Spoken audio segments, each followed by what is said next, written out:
اللهم صل على محمد وعلى آل محمد كما صليت على إبراهيم وعلى آل إبراهيم إنك حميد مجيد.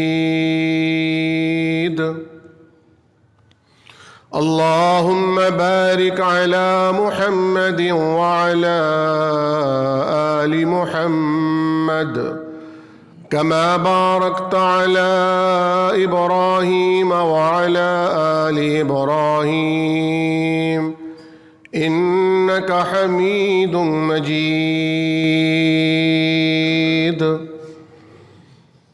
أما بعد فإن خير الحديث كتاب الله وخير الهدي هدي محمد صلى الله عليه وسلم وشر الأمور محدثاتها وكل محدثة بدعة وكل بدعة ضلالة وكل ضلالة في النار.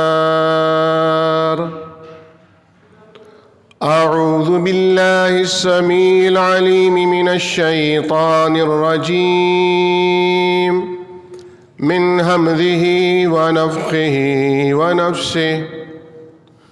كل نفس ذائقة الموت وإنما توفون أجوركم يوم القيامة فمن زحزح عن النار وأدخل الجنة فقد فاز وما الحياة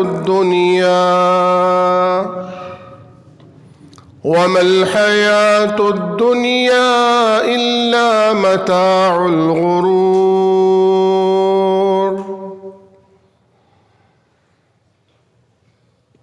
تمام تعریفات، تکبیرات، تمجیدات، تقدیسات، تحلیلات، بڑائی، کبریائی، اقتدار، اختیار، ہمیشگی، دوام، مالک ارض و سماوات، خالق کائنات اللہ رب العالمین کے لائق اور زیبا ہیں. وہی کل کائنات کا خالق ہے، وہی مالک ہے، وہی داتا ہے، وہی حاجت روا ہے اور وہی مشکل کشا ہے. لا تعداد اور بے حد و حساب درود و سلام سرور گرامی امام الاولین والآخرین سید الانبیاء والمرسلین محبوب رب العالمین رحمۃ للعالمین جناب محمد الرسول اللہ صلی اللہ تعالی علیہ وعلی آلہ وصحبہ وبارک وسلم وصلی علیہ کی ذات محترم کے لیے دنیا میں ہر وہ ذی روح جو ایک مرتبہ آتی ہے اسے بہرحال چاروں ناچار جلد یا بدیر اس دنیا سے جانا ہوتا ہے. یہ کائنات کی ایک ایسی اٹل حقیقت ہے جس کا انکار نہ مسلمان کر سکتا ہے، نہ کافر، نہ اللہ کے وجود کو ماننے والا، نہ اللہ کے وجود کا انکار کرنے والا. یوں سمجھیے کہ کائنات میں اگر کوئی مسئلہ ماضی، حال اور مستقبل کے انسانوں کے مابین متفق علیہ ہے تو وہ یہی موت کا مسئلہ ہے. لیکن یہ عجیب تماشا اور تعجب خیز حقیقت ہے کہ سب سے زیادہ اسی مسئلے پر، اسی معاملے پر، انسانیت غفلت سے دوچار ہے۔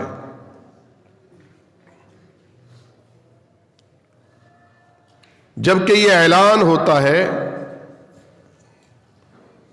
کہ پیدائش پر جس کے کان میں اذان دی جا رہی ہے، یہ اذان گویا اس نماز کی ابتدائیہ ہے جسے صلاۃ الجنازہ کہا جاتا ہے، جس میں نہ اذان ہوتی ہے نہ اقامت ہوتی ہے۔ حضرت نوح علیہ السلام جنہوں نے 950 سال صرف تبلیغ کی تھی، یہ ان کا دعوت اور تبلیغ کا عرصہ ہے، ان سے پوچھا گیا کہ آپ نے دنیا کیسی گزاری؟ فرمایا ایسے لگتا ہے ایک دروازے سے داخل ہوا اور دوسرے سے باہر نکل آیا۔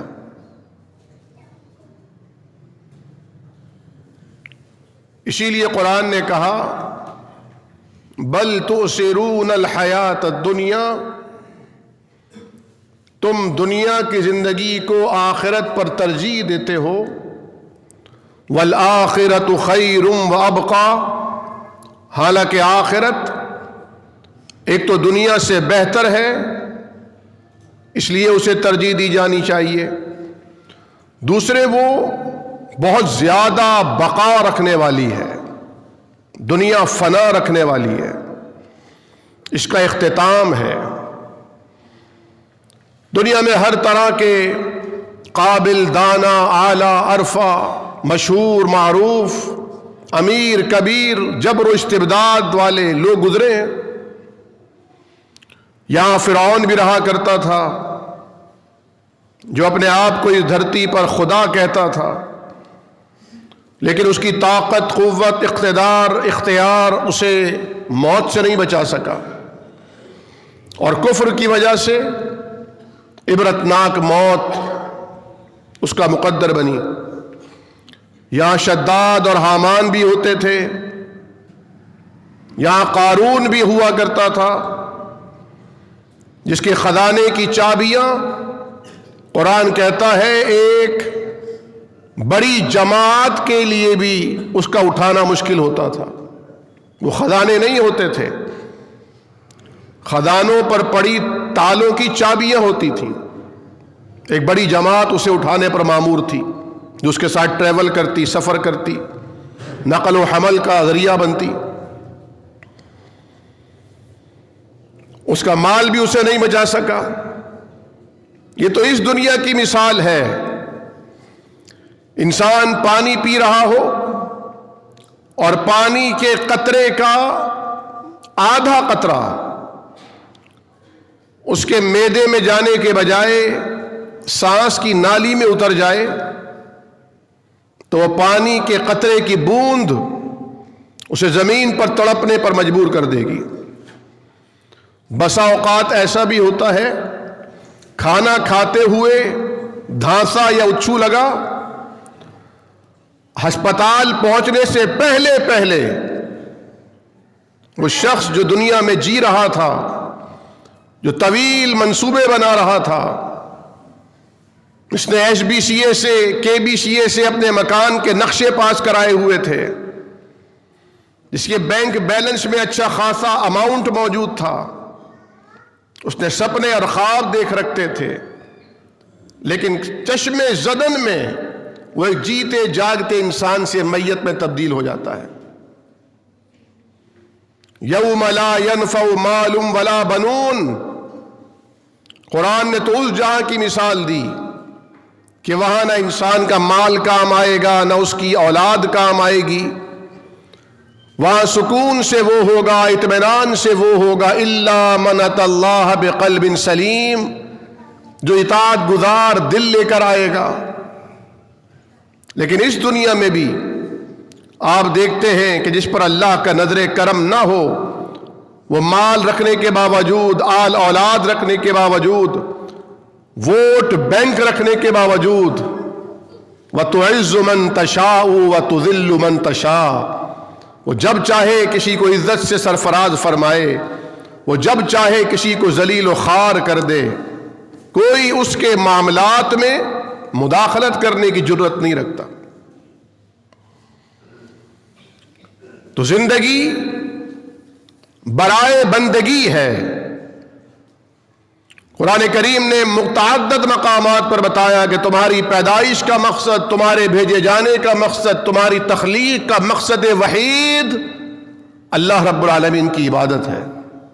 وما خلقت الجن والانس الا ليعبدون الذي خلق الموت والحیات لیبلوکم ایکم احسن عملا. وہ دیکھنا چاہتا ہے کہ تم میں سے عبادت گزار کون ہے، اچھے اعمال لے کر کون آتا ہے.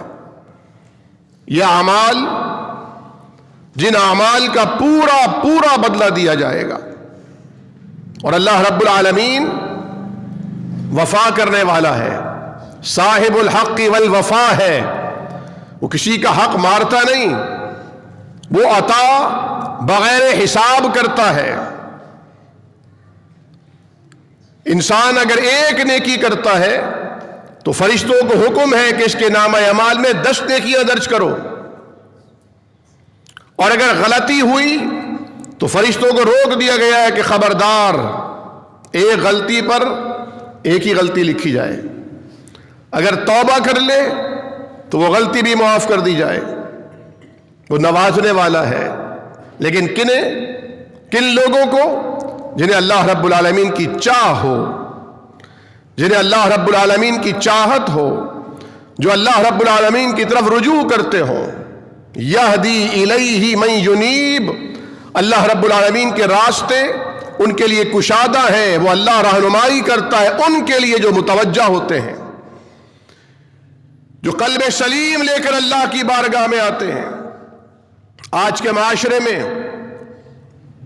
تقریباً 30 سال کی عمر مختلف قسم کے ہنر، اعزازات، ڈگریاں، ٹائٹل حاصل کرنے میں لگا دیے جاتے ہیں.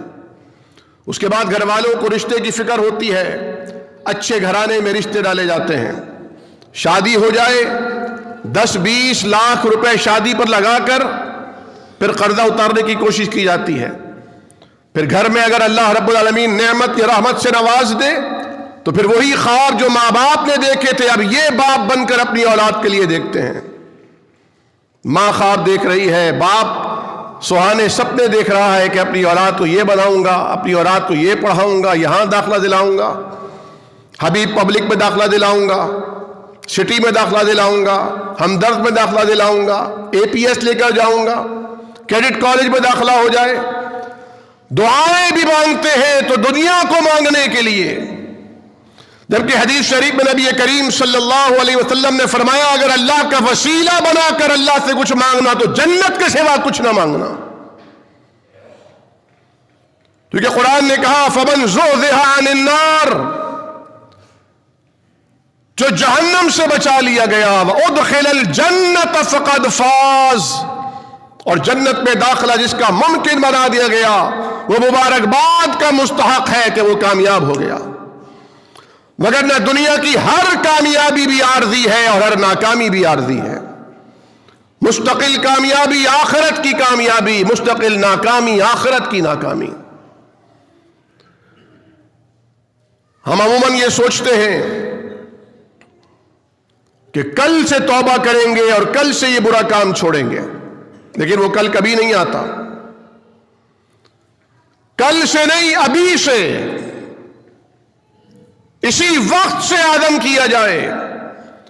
چونکہ موت اتنی بڑی حقیقت ہے، اللہ کی قسم اس بات کی کوئی شیورٹی نہیں کہ ہم یہاں سے اٹھ کر گھر واپس جا سکیں گے یا نہ جا سکیں گے. لیکن یہ بات یقینی ہے کہ ہم میں سے ہر ایک نے مرنا ہے. وما تدری نفس بأي ارض تموت، لیکن کسی کو معلوم نہیں کہ وہ کب، کہاں، کیسے مرے گا. لیکن موت سے مفر نہیں ہے، موت سے فرار نہیں ہے. اسی لیے قرآن کریم نے جا بجا تقوی اختیار کرنے کا حکم دیا ہے. کہیں فرمایا یا ایھا الذین آمنوا اتقوا اللہ حق تقاتہ، اے ایمان والو اتنا تقوی اختیار کرو کہ تقوی کا حق ادا ہو جائے. ولا تموتن الا وانتم مسلمون، لمحہ لمحہ اس بات کا خیال رکھنا کہیں دم نہ نکل جائے، مگر جب بھی نکلے تم اللہ کی اطاعت گزار اور فرما بردار ہو، اوبیڈینٹ ہو، اللہ کے بندے اور غلام بن کر جینا، کیونکہ وہی اللہ ہے جس نے تمہیں وجود عطا کیا ہے، وہی اللہ ہے جس نے تمہیں پہچان عطا کی ہے، وہی اللہ ہے جس نے انسان کو تکریم سے نوازا ہے، وہی اللہ ہے جس نے محمد الرسول اللہ صلی اللہ علیہ وسلم کی امت میں داخل کر کے احسان عظیم کیا ہے، وہی اللہ ہے جس نے وجود بخشا، عقل اور خرد سے نوازا، وہی اللہ ہے جس نے آنکھوں میں روشنی دی، جس نے کانوں کو سماعت عطا کی، جس نے نطق کو گویائی عطا فرمائی، جس نے خیالات کو، بکھرے ہوئے خیالات کو مجتمع کرنے کی صلاحیت دی، جس نے ہزار الفاظ سے چناؤ کر کے مناسب لفظ زبان سے ادا کرنے کی توفیق بخشی، وہ اللہ جو کھڑا کرتا ہے، بٹھاتا ہے، جو تمہیں دائیں بائیں موو کرنے کی طاقت عطا فرماتا ہے، وہ اللہ۔ نبی کریم صلی اللہ علیہ وسلم نے فرمایا اکثروا ہاضم اللذات، کثرت سے ذکر کیا کرو، اکثروا ذکر ہاضم اللذات یعنی الموت، لذتوں کو توڑنے والی، کاٹنے والی، لذتوں کو تحلیل کرنے والی چیز کا نام موت ہے۔ اس موت کو کثرت سے یاد کیا کرو، قبرستان جایا کرو۔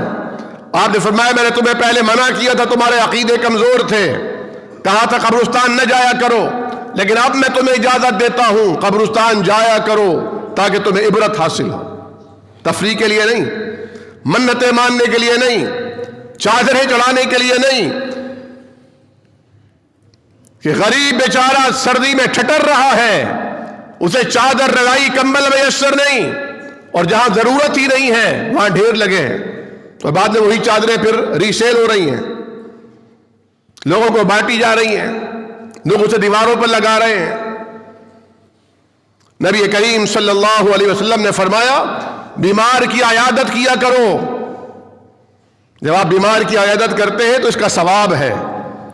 فرمایا کہ جو صبح کو عیادت کرتا ہے شام تک فرشتے اس کے لیے دعائیں کرتے ہیں، جو شام کو عیادت کرتا ہے صبح تک فرشتے اس کی عیادت کرتے ہیں۔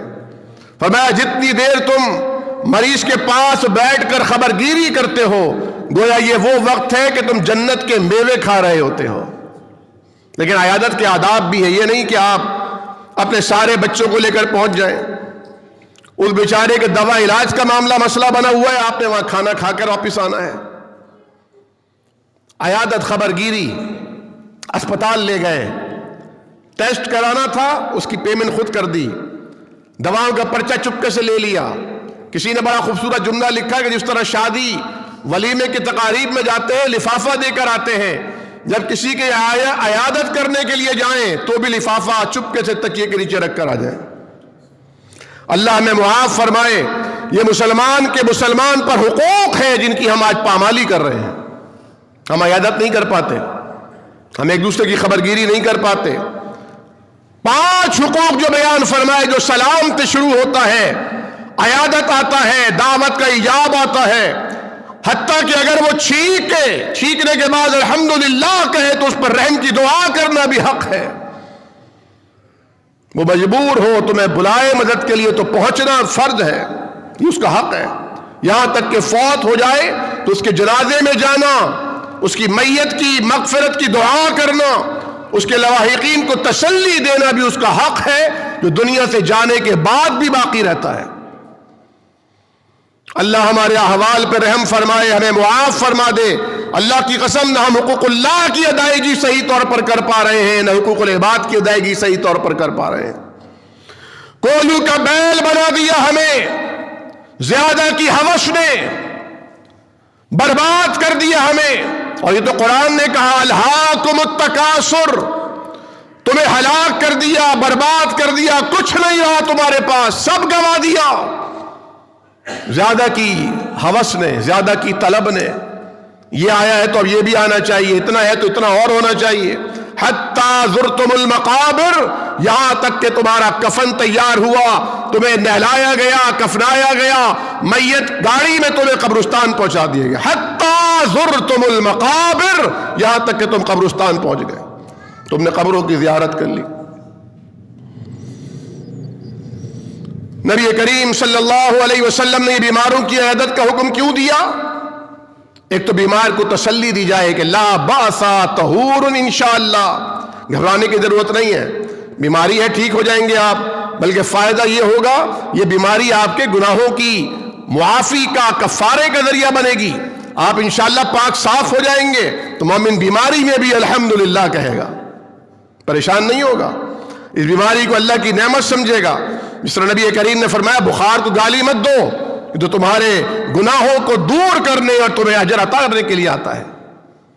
یہ مصیبت، یہ پریشانی، یہ اللہ کی طرف سے اگر آزمائش بن کر آتی ہے تو یہ یقینی طور پر انسانوں کے گناہوں کا کفارہ بنتی ہے، اس کے درجات کی بلندی کا باعث بنتی ہے۔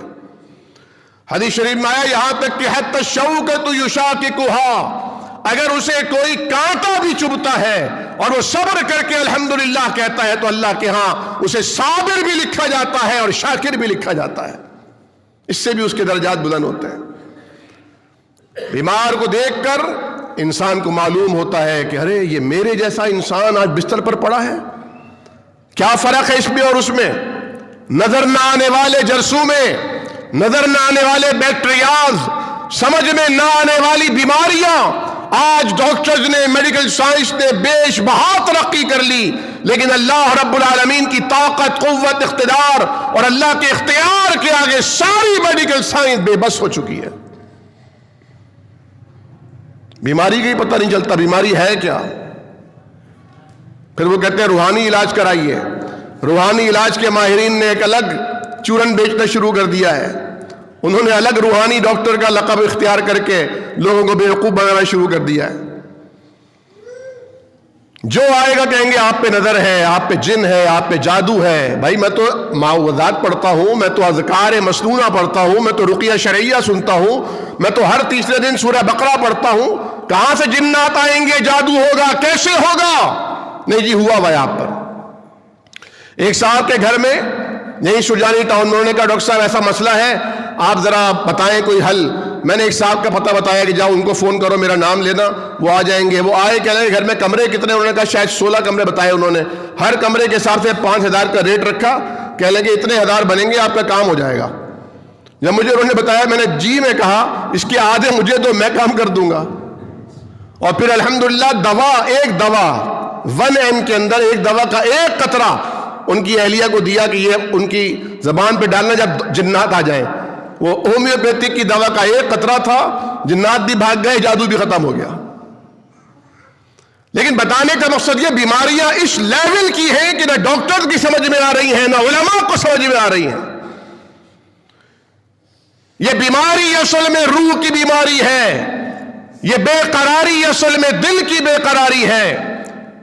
جب انسان اللہ کی معرفت سے محروم ہوگا، اس کی روح بے حال ہوگی، پریشان ہوگی، وہ اسے تلاش کرتی ہے، لیکن اللہ کی معرفت دلانے کے بجائے دنیا کے ڈاکٹروں کے، اسپتالوں کے چکر لگائے جاتے ہیں، پیروں اور بابوں کے پاس جایا جاتا ہے، نہ دین رہتا ہے، نہ دنیا رہتی ہے، نہ عزت و ناموس بچتی ہے الا ماشاء اللہ۔ قبرستان جانے کا کیوں کہا؟ آج تو قبرستان کسی کی تدفین کے لیے جاتے ہیں تو بھی یہ 1.5-6 انچ کی اسکرین جو ہے اس سے جان نہیں چھوٹتی، یہ وہاں پہ بھی چل رہا ہوتا ہے، لوگ بات کر رہے ہوتے ہیں، تھوڑا سائڈ میں ہو کر احترام کرتے ہیں قبر کا۔ بھائی جو تم جہاں کھڑے ہو وہ بھی تو کسی کی قبر ہے، وہاں پہ کھڑے ہو کے ادھر منہ کر کے سگریٹ پیتے ہیں، بہت ٹینشن ہے ان کو۔ اور پھر گھر آ کر اسی جگہ جہاں ابھی کچھ دیر پہلے میت کو دیکھ رہے تھے، اس کے چہرے کا دیدار کر رہے تھے، جہاں اسے کفنایا گیا تھا، جہاں میت رکھی تھی، اسی جگہ پر بیٹھ کر بریانی اڑاتے ہیں۔ یہ ہمارے اعزاء اقربا، دوست احباب، یہ ہماری ویلیو، یہ ہمارا مقام، یہ ہماری حیثیت۔ اور کچھ عرصے تک اولاد بھی یاد رکھتی ہے، اس کے بعد اولاد بھی بھول جاتی ہے۔ میں آپ سے پوچھوں کہ آپ کے پردادا کا نام کیا تھا، آپ کو یاد ہوگا؟ بہت سے لوگوں کو اپنے دادا کا نام یاد نہیں ہوتا۔ حتیٰ کہ ایک ایسا شخص بھی ہم نے دیکھا جس نے شناختی کارڈ میں اپنے باپ کا نام چینج کروا لیا. باپ سے نفرت تھی, نے کہا باپ کا نام ہٹاؤ, اس نام سے مجھے پکارا جانا ہی نہیں ہے. اس اولاد کے پیچھے ہم اللہ کو بھولتے ہیں, اس اولاد کے پیچھے اللہ کو ناراض کرتے ہیں. وہ اللہ الذی خلقک فسواک فعدلک, جس نے پیدا کیا, جس نے ہڈیوں پر گوشت چڑھایا, جس نے کھال چڑھائی, جس نے خوبصورت بنایا, ہر چیز اپنی جگہ پر, اسے کہتے ہیں عدل. فی ای صورت ما شاء رکبک, ہر ایک کو ایک خوبصورت شکل میں پیدا کیا, ہر ایک کو ایک معرفت, ایک مقام عطا کیا, سوچ و فکر کے مختلف زاویے عطا کیے. اس اللہ کو بھول گئے. زندگی میں آنے کے بعد اگر کوئی نصاب ہے تو وہ نصاب قرآن ہے, کیونکہ قرآن وہ واحد کلام ہے جو اس وقت سے ہے جب کلام سارے بے بس ہو چکے تھے, اور اس وقت تک رہے گا جب کوئی کلام باقی نہیں بچے گا. اس وقت بھی یہی کلام ہوگا. اور یہ واحد قرآن وہ کتاب ہے جو لوگوں کے لیے ہدایت کا باعث ہے. ہدی للناس بھی ہے, ہدی للمتقین بھی ہے. ایک طرف یہ متقین کے تقوی کو استقام عطا کرتی ہے, ثبات عطا کرتی ہے, ان کے تقوی کو دوام عطا کر کے قبولیت کی منزل پر پہنچاتی ہے, اور ایک طرف عام انسان کو ہدایت دے کر اسلام کا چہرہ دکھاتی ہے. ایک ہی کتاب ہے جو عام انسانوں کے لیے بھی ہدایت, جو متقین کے لیے بھی ہدایت. اسی قرآن سے مجھ جیسے عامی, مجھ جیسے گناہگار بھی ہدایت حاصل کرتے ہیں. اسی قرآن سے بڑے بڑے اتقیاء نے, اصفیاء نے, اولیاء نے, محدثین نے, فقہاء نے, تابعین نے, صحابہ کرام نے بھی ہدایت حاصل کی ہے. خود محمد الرسول اللہ صلی اللہ علیہ وسلم نے بھی اسی قرآن کی اتباع کی ہے. یہ ہے حبل اللہ المتین, یہ ہے العروۃ الوثقی, جسے تھامنے کا حکم دیا گیا. نبی کریم صلی اللہ علیہ وسلم نے فرمایا, لوگوں جس طرح لوہے کو زنگ لگ جاتا ہے دلوں کو بھی زنگ لگ جاتا ہے. تم لوہے کے زنگ کو چھٹانا جانتے ہو لیکن دلوں کے زنگ کو چھڑانے کی فکر نہیں کرتے. فرمایا یا رسول اللہ میں بتائیے ہم دلوں کے زنگ کو کیسے چھڑائیں؟ فرمایا دو چیزوں سے. پہلی چیز تلاوت القرآن, قرآن پڑھا کرو, قرآن کی تلاوت کیا کرو, قرآن کا ترجمہ پڑھا کرو, قرآن کا فہم حاصل کرو. قرآن تم سے مخاطب ہے, قرآن کیا کہہ رہا ہے, کیا کہتا ہے, کیا کہنا چاہتا ہے, جانو. اور دوسری چیز وذکر الموت, موت کو یاد رکھا کرو. ہر وقت اپنی موت کو یاد رکھا کرو. سونے سے پہلے سوچا کرو اگر مر گیا اور آنکھ قبر میں کھلی تو کیا ہوگا. تہجد میں آنکھ کھلے گی, فجر تو دور ہے. سوچو, ہماری بہنیں شادی بیاہ کی تقریبات میں جانے سے پہلے یہ سوچیں گھر آنا نصیب نہ ہوا, ہسپتال سے عیدی سینٹر, خدمت خلق جہاں جہاں یہ صد خانے بنے ہوئے وہاں اگر منتقل ہوئے کیا ہوگا. زیورات اتار لیے جائیں گے, جو پرس تھا وہ پرس گھر والے لے لیں گے, جو موبائل فون تھا وہ گھر والوں کی کسٹڈی میں آئے گا, یعنی مال لے لیا جائے گا, اولاد بھی الگ ہو جائے گی. اس طرح نبی کریم صلی اللہ علیہ وسلم نے فرمایا جب انسان مر جاتا ہے اس کے ساتھ تین چیزیں جاتی ہیں, ایک اس کا عمل جاتا ہے, ایک اس کا مال جاتا ہے, اور ایک اس کے گھر والے جاتے ہیں, دوست احباب جاتے ہیں. یرجع اسنان, دونوں واپس آ جاتے ہیں.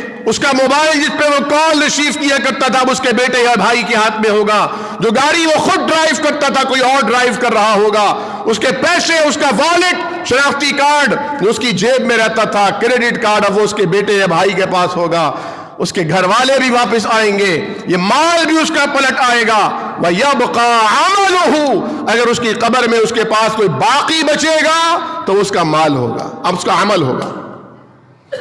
اس عمل کی آج ہمیں فکر نہیں ہے. عمل ہے بھی تو عمل دنیا, صرف دنیا کے لیے عمل ہے, دنیا کے لیے بھاگ دوڑ ہے, دنیا کے لیے محنت ہے, دنیا کے لیے ہر قسم کا چاہ ہے, ہر قسم کی حکمت ہے, ہر قسم کا اخلاق دنیا کے لیے. دین کے لیے تو ہم با یزید بستامی بنے رہتے ہیں, مسکراہٹ تو چہرے پہ آتی نہیں ہے. مسکرانا تو ہے ہی نہیں، حرام ہے یہ تو. ہاں کاروبار کی دنیا میں آپ مسکرائیں گے بھی، ہنسیں گے بھی، قیقہ بھی لگا لیں گے، لیکن دنیا کے لیے آپ، دین کے لیے آپ نے بایزید بستامی کا روپ دھارنا ہے. سنجیدگی، متانت کیا حضور کریم صلی اللہ علیہ وسلم سے زیادہ ہے؟ اما عائشہ نے فرمایا میں نے حضور کریم سے زیادہ کسی کو مسکراتے ہوئے نہیں دیکھا. جس نبی نے اپنے بھائی کی دلجوئی کے لیے مسکرانے کو صدقہ قرار دیا ہو، اس نبی کی امت مسکرانا بھول گئی ہے. تو تم مسکراؤ تو جہاں مسکرائے، تم تو مسکراؤ.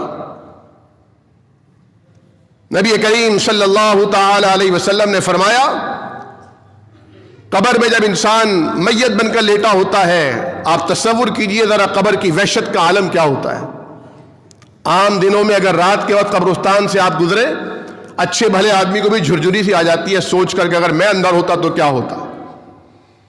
کہتے ہیں نا قبر کا حال مردہ جانتا ہے، کس قبر پر کتنا عذاب ہو رہا ہے یہ اسی کو پتا ہے.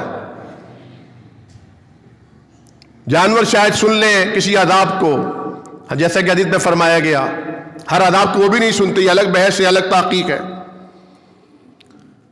لیکن انسان و جنات نہیں سنتے. فرمایا اگر انسان سن لیتا کہ قبر میں میت پر کتنا عذاب ہوتا ہے، اس کی چیخیں کیا ہوتی ہیں، تو وہ اپنے مردوں کو دفنانا چھوڑ دے. نہیں دفنائے اپنے مردوں کو، انہیں بیابان جنگلوں میں ریگستانوں میں پھینک دے. بڑے بڑے گدھ آئیں وہ اس کا گوشت نوچ کر کھائیں، گیدڑ اور جانور آ کر اس کا گوشت کھا جائیں، سوکھ جائیں، لیکن دفنائے نہیں اس عذاب کی شدت کا حال سن کر. تو اللہ نے برزخ اللہ کا ایک انعام ہے، اللہ نے چھپا کے رکھا ہے.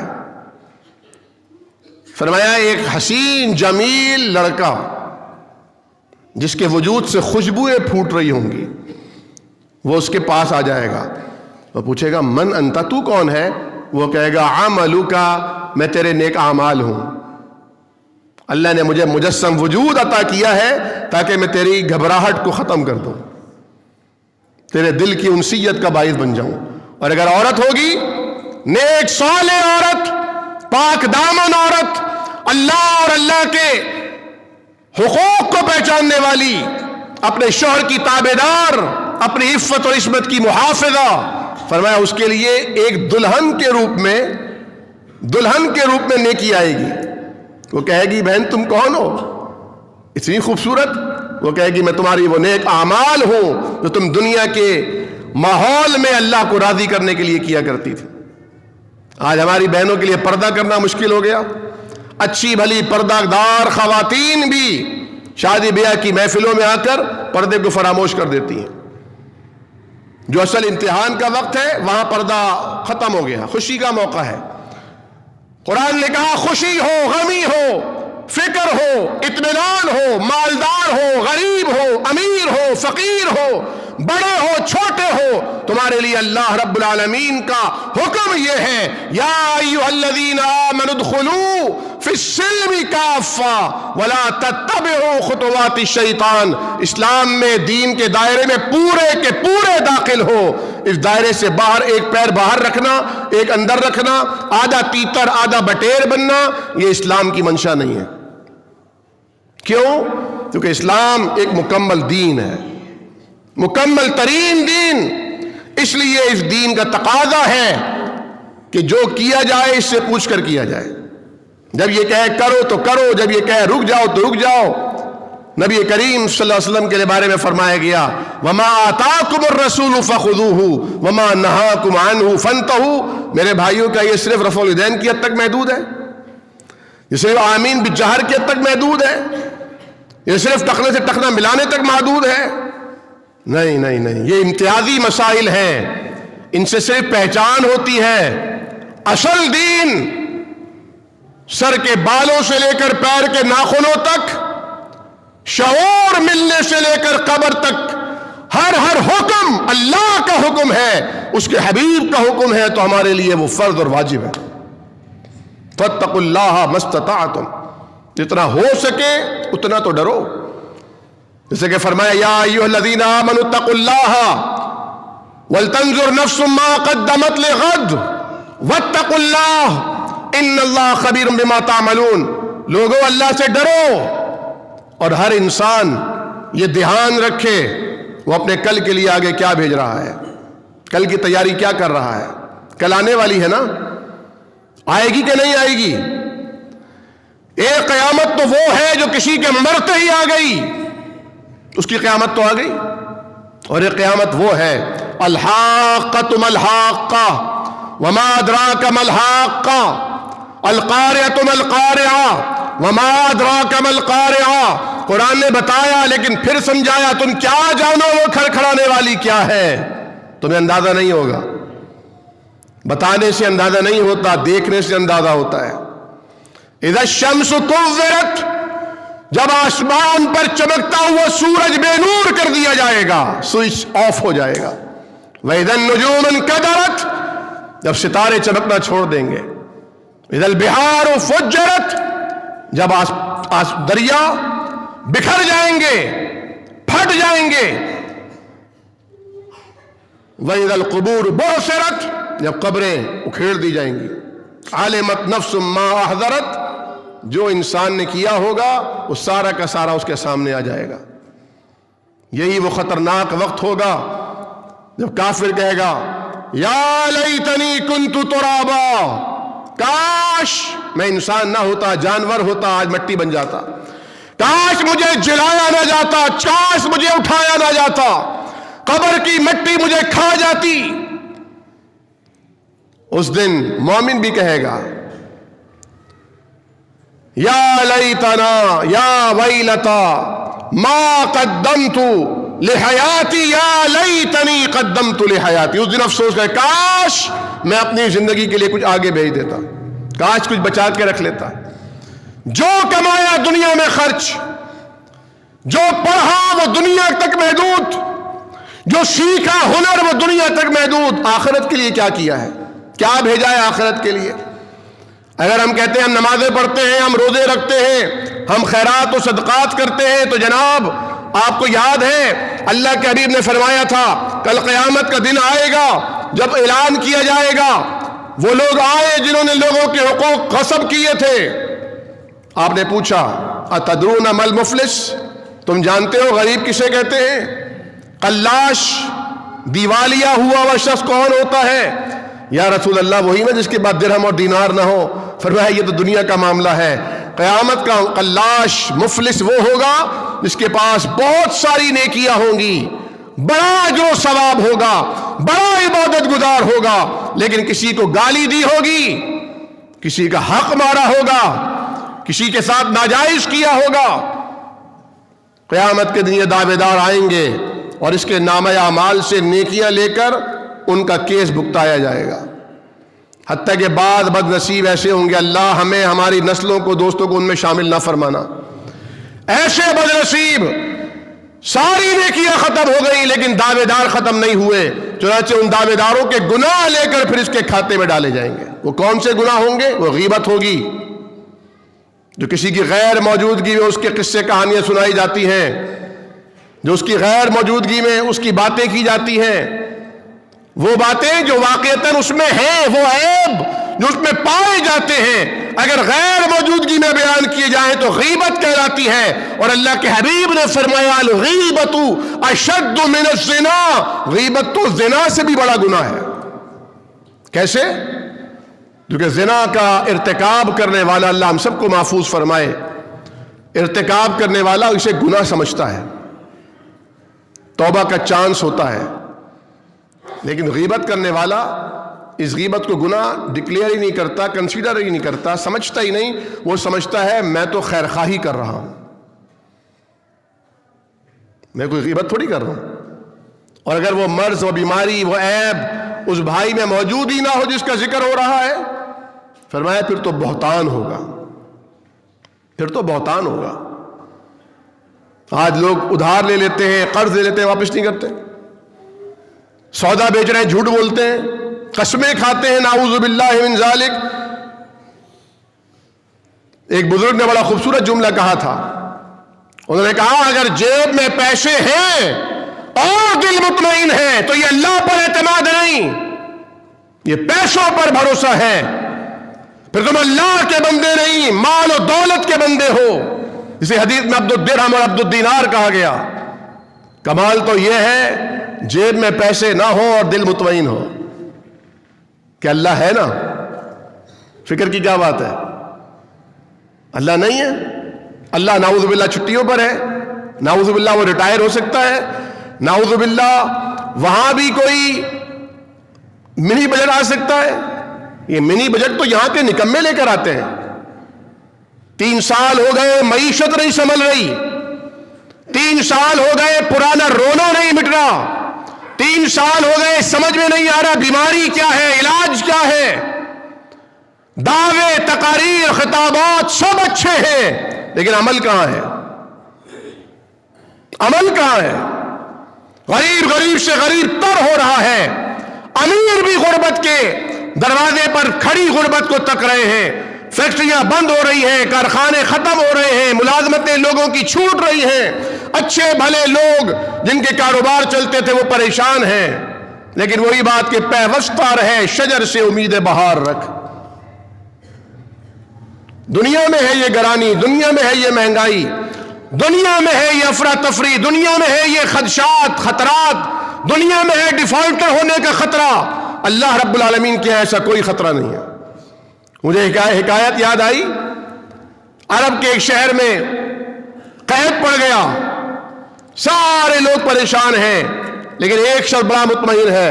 اس سے کہا تجھے کوئی فکر نہیں, مارکیٹ میں غلہ موجود نہیں, لوگوں کے گوڈاؤن خالی ہو گئے, گھروں میں آٹا نہیں, تو کیوں اتنا مطمئن گھومتا ہے؟ کہنے لگا انا عبد الغنی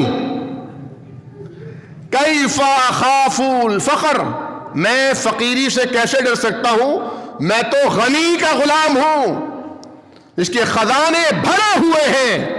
میں اس کا غلام, اس کا نوکر, اس کے پاس کام کرتا ہوں. میں کیوں ڈروں فاقوں سے, فقر سے؟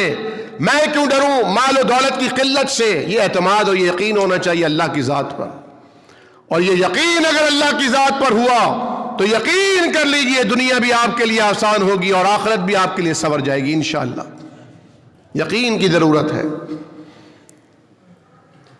یقین مثل خلیل آتش نشینی, یقین اللہ مشتی خود گزینی. سن تہذیب حاضر کے گرفتار, غلامی سے بدتر ہے بے یقینی. آج بے یقینی کا شکار ہے یہ انسان. اسے یقین نہیں ہے کہ اللہ موجود ہے, اللہ دیکھ رہا ہے, اللہ سن رہا ہے, یقین ہی نہیں ہے. نبی کریم صلی اللہ علیہ وسلم نے دعا کا سلیقہ قرینہ طریقہ سکھایا. آپ نے فرمایا اب دعا کے لیے ہاتھ اٹھاؤ, قبلہ رخ ہوا کرو. پاکیزہ مال تمہارے اندر ہونا چاہیے, پاکیزہ لباس تم زیب تن پہن کیے ہوئے ہو, پاکیزہ وجود ہو, پاکیزہ سوچ ہو, پاکیزہ ہاتھ اللہ کی بارگاہ میں اٹھاؤ. سب سے پہلے کیا کرو؟ اللہ کی خوب تعریف کرو. تعریف کون کرے گا؟ جسے اللہ کا تعارف ہوگا.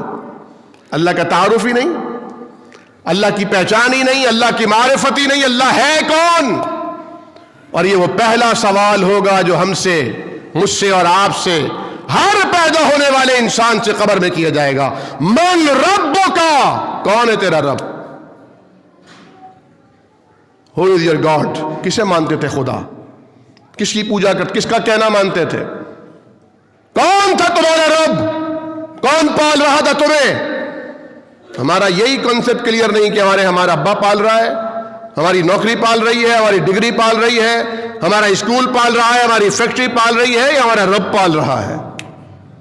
اس قوم کو رب کا فہم حاصل نہ ہو, وہ قوم کیا اللہ کی معرفت حاصل کرے گی؟ رب کہتے ہیں پالنہار کو, پالنے والے کو. نوکری نہیں پالتی, ملازمت نہیں پالتی, فیکٹری کارخانہ ہنر ڈگری نہیں پالتی, اللہ پالتا ہے. اگر ماں باپ پالتے ہیں تو وہ پھر کیسے پلتے ہیں جن کے ماں باپ نہیں ہوتے؟ وہ کیسے پلتے ہیں؟ پالنے والی ذات اللہ کی ہے. دینے والا بھی وہی, چھیننے والا بھی وہی, عطا کرنے والا بھی وہی, محروم کرنے والا بھی وہی, وہ رب ہے.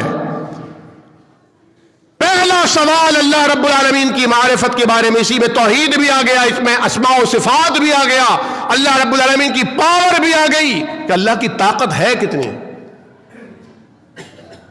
قرآن نے کہا انما یخشى اللہ من عبادہ العلماء, سب سے زیادہ جو اللہ سے ڈرتے ہیں وہ ہوتے ہیں جو علماء ہوتے ہیں، جنہیں معرفت حاصل ہوتی ہے کائنات کی، جنہیں معلوم ہو جاتا ہے کہ سورج ہماری زمین سے 1000 گنا بڑا ہے.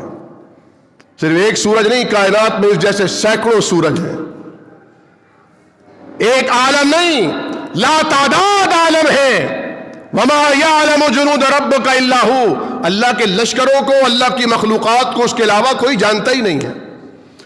اللہ کے لشکروں میں سے اللہ نے ایک بندہ خضر، حضرت خضر علیہ السلام، ایک بندہ، عبدنا کہا نا ہمارا بندہ، ایک بندہ حضرت موسیٰ سے جب ملوایا، موسیٰ علیہ السلام بھی اس کے علم کی تاب نہ لا سکے. 3 دفعہ معذرت کی ہے، 3 دفعہ سوری کہا ہے انہیں وقت کے پیغمبر نے. اور صحیح بخاری نبی کریم علیہ السلام نے فرمایا کاش حضرت موسیٰ کچھ صبر کر لیتے تو ہمیں اور بہت سی باتیں ہم پر کھل جاتی، بہت سی باتیں اور ہمیں معلوم ہو جاتی تکوینی امور کے بارے میں. اللہ کی منشا ہے. ہم اتنی بڑی کائنات میں، اس کائنات کے ایک چھوٹے سے سیارے، زمین پر رہنے والی ایک چھوٹی سی مخلوق، اس کے بارے میں قرآن نے کہا فَلْيَنظُرِ الْإِنسَانُ مِمَّا خُلِقَ. تو اتنا اکڑتا ہے اپنے آپ کو، نہ جانے کیا سمجھتا ہے، ذرا اپنی تخلیق پر تو غور کر، تو ہے کیا؟ هَلْ أَتَىٰ عَلَى الْإِنسَانِ حِينٌ مِّنَ الدَّهْرِ لَمْ يَكُنْ شَيْئًا مَّذْكُورًا. تجھ پر تو ایک ایسا زمانہ بھی گزرا ہے تو قابل ذکر شے بھی نہ تھا، کوئی تجھے جانتا بھی نہیں تھا، کوئی پہچان نہیں تھی تیری. یہ پہچان دی اللہ نے، اسی اللہ کی وہ نہیں پہچانتے.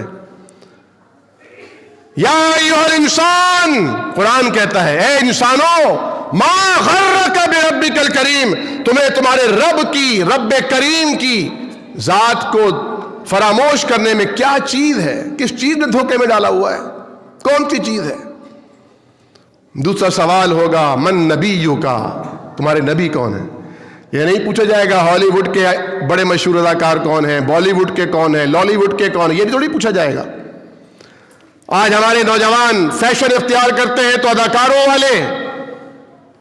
کراچی کا ایک، پاکستان کا ایک پاپ سنگر ہے، ایک بڑے بلڈر نے اپنی اوپننگ سیریمنی کی، اسے بلا لیا. 1 مہینے پہلے اس کے بڑے بڑے اشتہار لگ گئے. نوزن بائی پاس جنگل میں اس نے منگل کر دیا. اتنی خلقت پہنچی، ڈیفینس سے، کلفٹن سے، پوش علاقوں سے اتنی خلقت پہنچی. الحمدللہ ہم، ہمارے دوست احباب، ہمارے آل اولاد تو الحمدللہ نہیں گئے، لیکن جو لوگوں نے بتایا اتنی خلقت پہنچی کہ لوگ حیران تھے، حیران. تو میں نے جب نوجوانوں سے پوچھا، انہوں نے کہا ہاں یہ تو برانڈ ہے، یہ آتا ہے تو اس کی ایک جھلک دیکھنے کے لیے دیوانہ وار لوگ پہنچتے ہیں. انا للہ و انا الیہ راجعون. مجھ سے ایک صاحب کہنے لگے ہمیں اللہ کے حبیب سے بڑی محبت ہے. میں نے کہا آپ جھوٹ بول رہے ہیں، کوئی محبت نہیں ہے. کہ کیا بات کر دی آپ نے؟ میں نے کہا میں سچ کہہ رہا ہوں. مثال دی میں نے کہ اگر اعلان ہو کہ لاہور میں نبی کریم صلی اللہ علیہ وسلم تشریف لائے تو آپ جائیں گے؟ کاروبار چھوڑ کر، گھر بار چھوڑ کر جانے کے لیے کوئی مواصلاتی رابطہ نہیں، کوئی ٹرین نہیں، کوئی گاڑی نہیں، کوئی جہاز نہیں، جاؤ گے؟ کہ ہاں جائیں گے. میں نے کہا جھوٹ بول رہے ہو، نہیں جاؤ گے. اور اگر کوئی جانا چاہے گا بھی تو اس کی بیوی، اس کے بچے، اس کے گھر والے کہیں گے کیوں جا رہے ہو؟ یہاں آئیں گے نا تو یہیں مل لینا، یہاں آئیں گے نا یہیں مل لینا. اگر نبی سے محبت ہوتی تو نبی کی سنت سے محبت ہوتی، نبی کے طریقے سے محبت ہوتی. اگر نبی سے محبت ہوتی تو نبی کے چھوڑے ہوئے مشن سے محبت ہوتی، آپ کے پیغام سے محبت ہوتی، آپ کے اس گھر سے محبت ہوتی جس گھر کے لیے آپ دعا کیا کرتے تھے اللہم آت الوسیلہ. اور فرمایا جو کوئی اذان سنے اذان کا جواب دے، اس کے بعد درود پڑھے، پھر دعائے وسیلہ پڑھے اور دعا کرے کہ اللہ نبی کو جو تو نے مقام محمود دکھایا تھا وہ انہیں عطا کر دے. حلت لہو شفاعتی، اس کے لیے میری شفاعت واجب ہو جائے گی. فکر ہوتی، محبت ہوتی تو ان کے چھوڑے ہوئے آخری اس کلام سے محبت ہوتی، اس پیغام سے محبت ہوتی، اسے پڑھ رہے ہوتے. جس طرح ہاتھوں میں موبائل پر 3 گھنٹے 4 گھنٹے اداکاروں کو دیتے ہو. تم بیمار ہو جاؤ تو انہیں پتہ نہیں چلتا، تم بھوکے رہو تو انہیں فکر نہیں ہوتی، تمہارے ہاں کوئی فوتگی ہو جائے تو وہ تعزیت نہیں کرتے، تم ان کے لیے مرتے ہو جو تمہیں جانتے نہیں، جنہیں ہیرو تم نے بنایا. اسے بند کرتے ہیں. جسے ہیرو تم نے بنایا اور وہ ہیرو جسے ہیرو رب تعالیٰ نے بنایا، وَرَفَعْنَا لَكَ ذِكْرَكَ، ہم نے آپ کے لیے آپ کا ذکر بلند کر دیا. اس کے ذکر سے ہم محروم ہو گئے، اس کی یاد سے ہم محروم ہو گئے. کون ہے جو کھڑا ہو کر کہے میرے گھر میں الحمدللہ روزانہ صبح اور شام کو میرے بچے اور میں خود 100 بار نبی کریم پر درود بھیجتے ہیں؟ کون ہے؟ کون ہے جو کہے کہ چلو جمعے کے دن میں اور ہماری اولاد نبی کریم پر کثرت سے درود پڑتی ہے؟ کون ہے؟ ہم تو وہ ہیں جنہیں اعتراض کے سوا کچھ نہیں آتا، یہ شکوے کے علاوہ کچھ نہیں آتا. کوئی تسبیح پڑھ رہا تو اس کی تسبیح پر اعتراض، کوئی وظیفہ پڑھ رہا اس کے وظیفے پر اعتراض، کوئی کچھ نہیں کر رہا وہ مزے میں ہے، جو کچھ نہیں کر رہا وہ مزے میں ہے. علم کو وسعت دیجئے، ویژن کو بڑھائیے، سمجھ لیجئے دنیا سب سے بڑا دھوکہ ہے. ہر برائی کی جڑ دنیا کی محبت ہے، ہر برائی کی جڑ دنیا کی محبت ہے. اور دنیا ہے کیا؟ نبی کریم صلی اللہ علیہ وسلم راستے میں جا رہے ہیں، ایک بکری کا بچہ جو مردہ ہے، جس کے کان کٹے ہوئے ہیں، جس سے بو کے بھبکے اٹھ رہے ہیں، آپ فرماتے ہیں اسے کون خریدے گا؟ صحابہ کرام نے ناک پر کپڑا رکھا، یا رسول اللہ اسے کوئی فری میں بھی نہیں لے گا. فرمایا اللہ کے نزدیک دنیا اس مردار سے زیادہ حقیر ہے. وہ دنیا ہمارا مرکز ہے، وہ ہمارا قبلہ اور کعبہ ہے، وہ ہمارے 1.5 بالش کی پیٹ کا، ہماری ساری تعلیم کا، جد و جہد کا مرکز اور محور ہے. وہ دنیا، اس دنیا کے بارے میں اللہ کا حبیب نے فرمایا لو کانت الدنیا تعدل جناح بعوضہ، اگر دنیا کی ویلیو، مقام، وقت، حیثیت اگر مچھر کے پر کے برابر بھی ہوتی، ما سقى اللہ کافرا شربۃ ماء، تو اللہ اس دنیا کے کسی پانی کے گھونٹ کو بھی کافر تک نہیں پہنچنے دیتا. ارے اللہ کے نزدیک جنت کی اہمیت ہے، جہاں اللہ چھان کر تول کر خاص خاص لوگوں کو بھیجے گا. وہ جنت جس جنت کی خوشبو بھی بعض بدکار لوگ نصیب نہیں ہوگی، انہیں خوشبو بھی نہیں سونگھ سکیں گے. دوسرا سوال ہوگا من نبیوں کا، اور تیسرا سوال ہوگا ما دینوں کا، تمہارا دین کیا ہے؟ تو اب دامن وقت میں گنجائش نہیں ہے.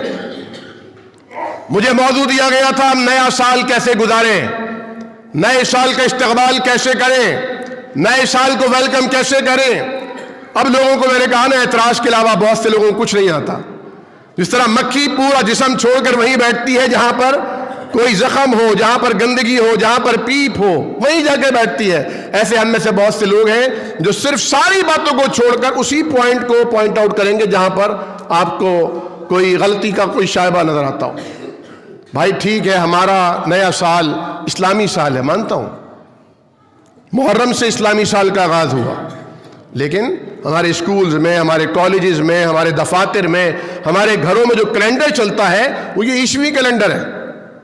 اور عیسوی کیلنڈر اینو ڈومینو تو شروع ہوا، یعنی عیسیٰ علیہ السلام کی پیدائش.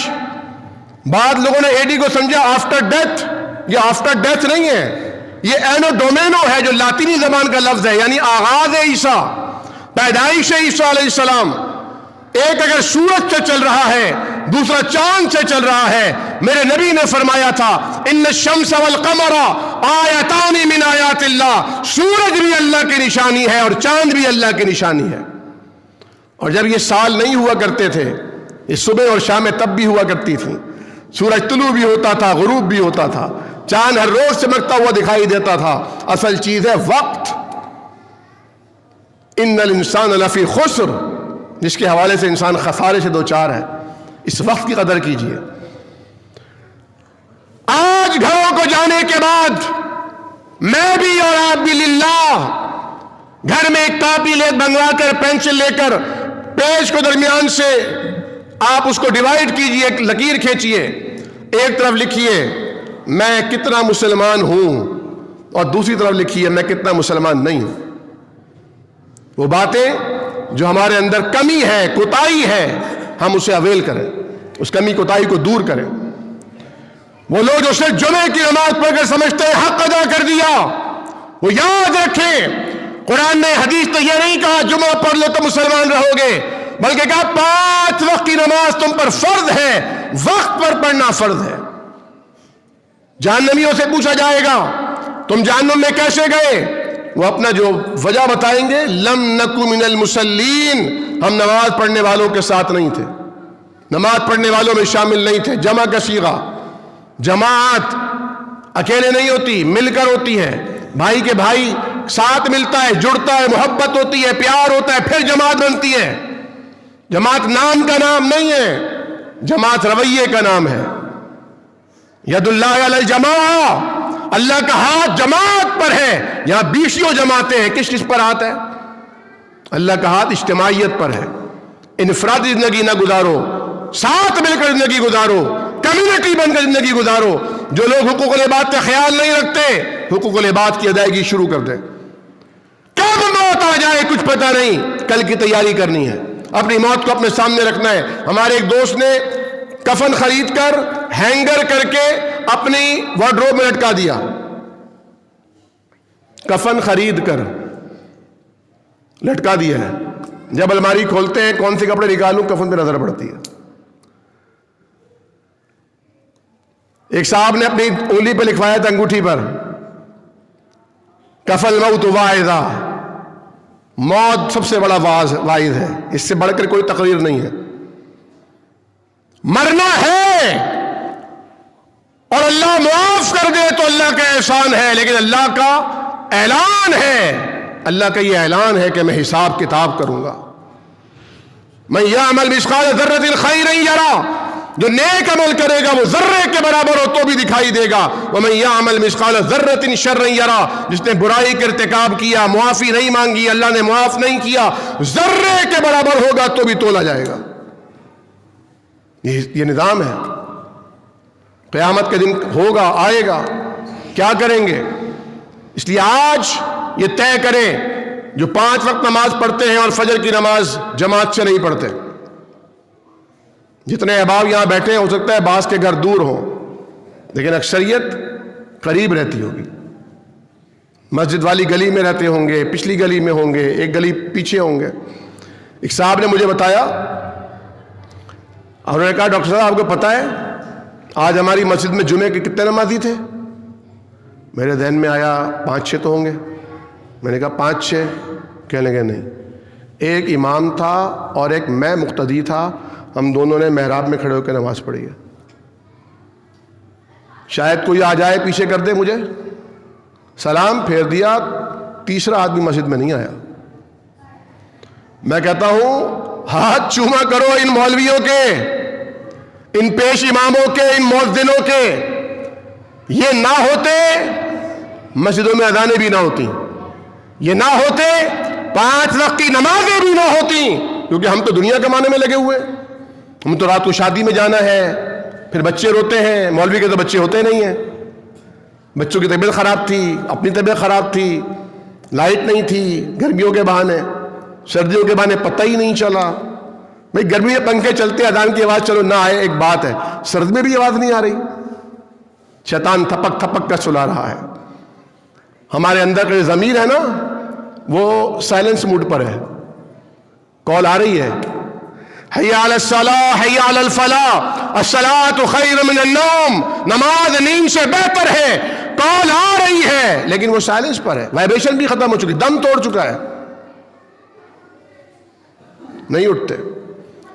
جن بھائیوں کے بھائی بہنیں رشتہ دار ناراض ہیں، وہ جا کے ان سے سلو کریں، کیونکہ اللہ کے حبیب نے فرمایا 3 دن تک جو ناراض رہتا ہے نا، اس کی دعا اوپر نہیں جاتی، معاملہ اس کا دنیا تک محدود کر دیا جاتا ہے۔